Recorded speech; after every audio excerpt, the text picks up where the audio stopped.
আসসালামু আলাইকুম viewers, yummy food fantasy চ্যানেলে আপনাদের সবাইকে স্বাগতম। আশা করি আপনারা সবাই ভালো আছেন। সবাই সাথে থাকবেন।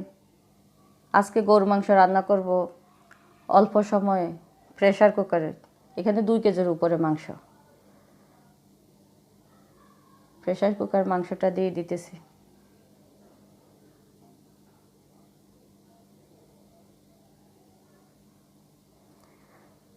দারচিনি গোলমরিচ দিয়ে দিতেছি। 6-7টা এলাচি দিয়ে দিতেছি। তেজপাতাগুলি ছিঁড়ে দিতেছি 8-9 পিস।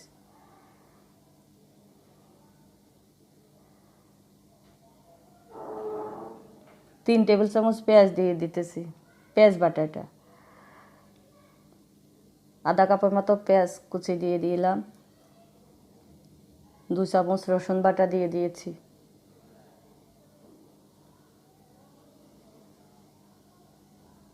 1 চামচ আদা দিয়ে দিলাম।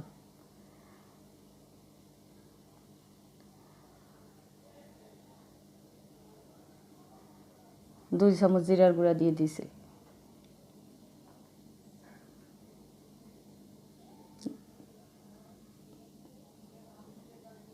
2 চামচ ধনিয়ার গুঁড়া দিয়ে দিলাম।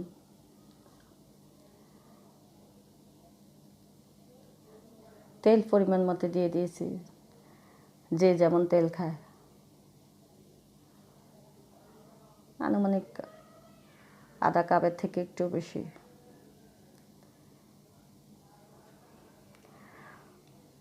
হলুদ গুঁড়া 2 টেবিল চামচ।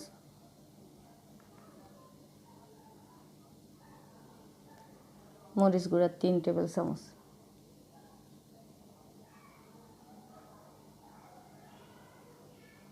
লবণ 1 চামচ।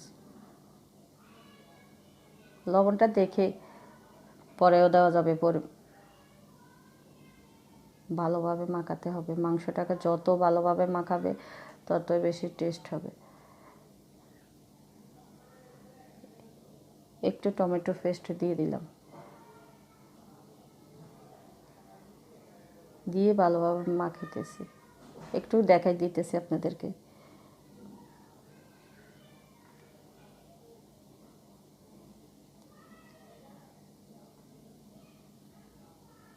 অনেক ভালোভাবে মাখাতে হবে যেন মাংসের গায়ে লেগে থাকে।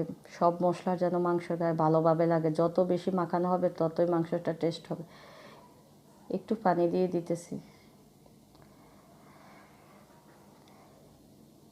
ঢাকনাটা দিয়ে দিলাম। ঢাকনাটা উঠে একটু নাড়া দিতেছি। ভালোভাবে মাংসটা প্রেসার কুকারে কষাবো। যত বেশি কষাবে ততই মাংসটার টেস্ট বেড়ে যাবে।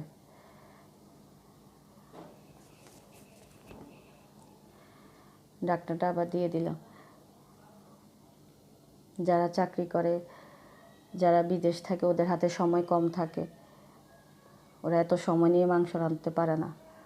তাই প্রেসার কুকার অল্প সময় টেস্ট করে এইভাবে মাংসটা রান্না করা যায়। মাংসটা নাড়া দিতেছি। প্রেসার কুকারের ঢাকনাটা দিয়ে দিতেছি।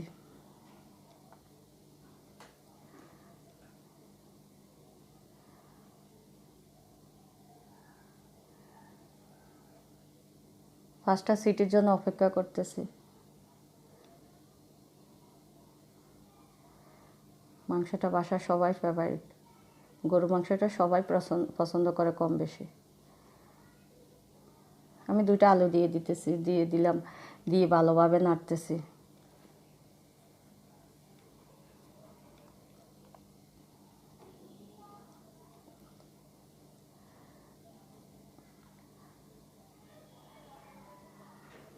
আলুটা দেওয়ার পরে আবার ঢাকনাটা দিয়ে দিতেছি।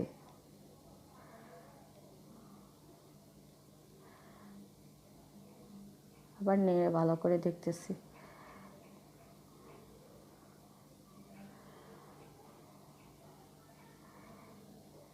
আলু দিয়ে দেওয়ার পরে শুধু একটা সিটি দিয়ে দিয়েছি, কারণ আলু আবার নরম হয়ে যাবে। বেশি দেওয়ার দরকার নেই। পাতিলে মাংসটা ঢেলে নিয়ে নিয়েছি।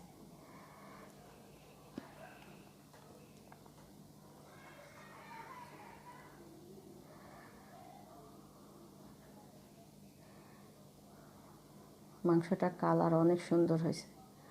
এভাবে মাংসটা রান্না করবেন।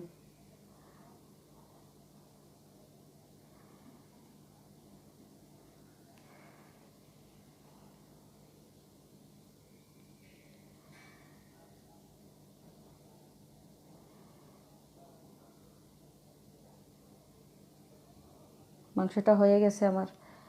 তো সবাই ভালো থাকবেন, সুস্থ থাকবেন। মজার মজার রান্না দেখতে আমার চ্যানেলটি সাবস্ক্রাইব করে পাশে থাকা বেল বাটন ক্লিক করে দিবেন।